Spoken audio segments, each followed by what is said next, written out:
Welcome to Not Milk Never Milk. Subscribe if you're lactose intolerant. You begin by preparing the file so you can work quickly and safely. Open the image, make a duplicate layer, and zoom to 100% to see fine detail. Once done, select the magic eraser tool and set brush size slightly larger than the target. This balances speed and accuracy.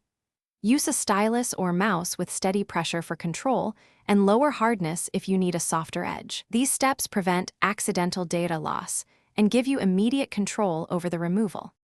Now you refine the removal by working in small zones so the tool blends textures naturally.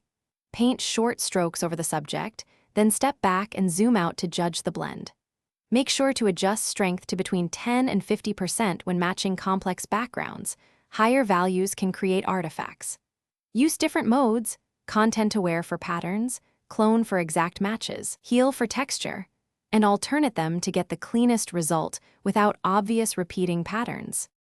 Finish by blending edges and validating the image at multiple zoom levels so the fix is invisible. Use a soft brush at low opacity to gently paint transitional pixels and toggle the original layer to compare before and after.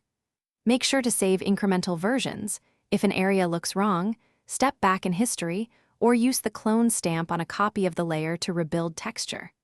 If artifacts persist, retry the small area with lower intensity and alternate sampling points for a natural result. Thanks for watching. If this was helpful, leave a like and consider subscribing. See you next time.